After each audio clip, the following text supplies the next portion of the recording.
উপস্থিতি দেখে সত্যি অভিভূত। আমরা চাই যে আমাদের ছাগলনাইয়া নটরলি ছাগলনাইয়া আমাদের ফেরিতে এই সবসময় যে সম্প্রীতি বজায় আছে, এই সম্প্রীতি যেন সবসময় বজায় থাকে, আমাদের বন্ধন যেন মজবুত থাকে। এই লক্ষ্যেই আমরা শারদীয় যে দুর্গা উৎসব, এই দুর্গা উৎসবের প্রস্তুতি কার্যক্রম দেখার জন্য আমরা আমাদের এলাকায় এসেছি।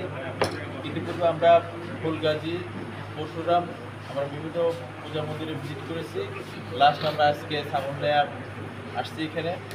আপনারা লক্ষ্য করছেন যে আমাদের সাথে আমাদের জেলাদের সর্বোচ্চ টিম, আমাদের সমস্ত জেলা প্রশাসক মহোদয়, বিদ্রোহী মহোদয়, আমাদের আনসারের কমান্ডেন্ট, গোয়েন্দা সংস্থার কর্মকর্তাবৃন্দ, সিভিল সার্জন মহোদয় আমাদের সাথে আছেন।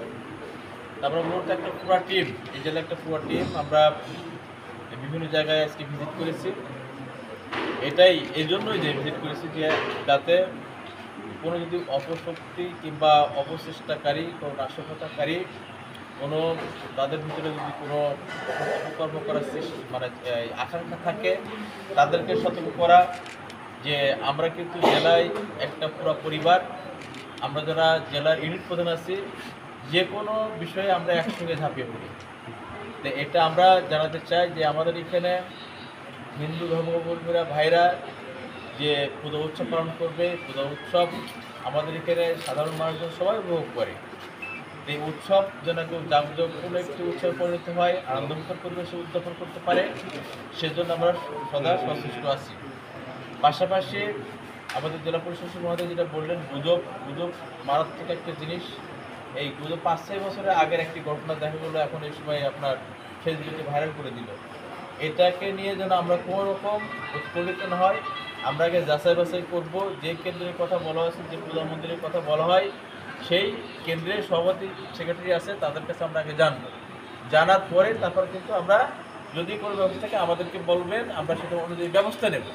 তা আমরা আশা করি গত বছর যে আপনারা যেভাবে আমাদের সহযোগিতা করেছেন, প্রত্যেকটি রাজনৈতিক দল আপনারা কিন্তু সবাই আমাদের পাশে ছিলেন এবং আমরাও কিন্তু আপনাদের সঙ্গে ছিলাম। এখানে এবছর আমরা মনে করি সামনে আরও নির্বাচন, এই নির্বাচনের সময় প্রত্যেকটি রাজনৈতিক দল তাদের ভোট প্রার্থনা করবে। তারা মনে হয় তারা বেশি আসবে আমার ধারণা এবার, কারণ তারা যত জনগণের কাছে আসবে তাদের ভোট সংখ্যা তত বৃদ্ধি পাবে। এই জন্য আমরা মনে করি যে এই সামনের যে পূজা উৎসব আসছে, এই পূজা উৎসবটা একটি আনন্দমুখর পরিবেশে, উৎসবমুখর পরিবেশে সবার সহযোগিতায় আমরা প্রশাসন আপনাদের পাশে সবসময় আছি। আমরা বিভিন্ন রকম আমাদের এই যে আপনার গুগল ম্যাপের মাধ্যমে এখানে কোন কোন পূজা মন্দির আছে, কোথায় কোথায় যেতে কোনো সমস্যা আছে কিনা, রাস্তাঘাটের জন্য আমাদের জেলা প্রশাসক মহোদয় সম্রাট একটা মিটিং হয়েছে।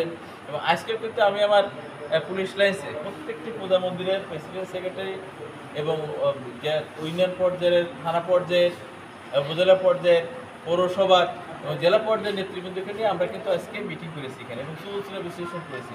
কোথাও কোনো জমি জমা নিয়ে, কোনো মন্দির নিয়ে কোনো সমস্যা আছে কিনা, কোনো কমিটি নিয়ে কোনো কনফ্লিক্ট আছে কিনা, এই সমস্ত বিষয় নিয়ে কিন্তু আমরা কথা বলেছি। কোথাও আমরা এরকম কোনো সমস্যা পাই নাই এবং আমরা মনে করছি যে এই সামনের যে শারদীয় দুর্গা উৎসব আসছে, এই উৎসবটি আপনাদের সকলের সহযোগিতায় আমরা সুন্দরভাবে, সুস্থভাবে, আনন্দময় পরিবেশে শেষ করতে পারবো। সেক্ষেত্রে আপনারা যারা এলাকার নেতৃবৃন্দ আছেন, শীর্ষ সমাজ আছেন, বিশেষ করে সাংবাদিক ভাইদের ভূমিকা অত্যন্ত গুরুত্বপূর্ণ। আপনারা যেখানে তথ্য পাবেন সেই তথ্যগুলো যাচাই বাছাই করে আপনারা তথ্যগুলো প্রকাশ করবেন জাতির সামনে। আপনাদের সহযোগিতায়, আপনাদের সবার সহযোগিতায় আমরা আশা করছি এই দুর্গা উৎসব গতবারের চাইতে এবার অত্যন্ত সুন্দরভাবে, শান্তিপূর্ণভাবে আমরা উপহার দিতে পারবো আপনাদের সহযোগিতায়। ধন্যবাদ সবাই।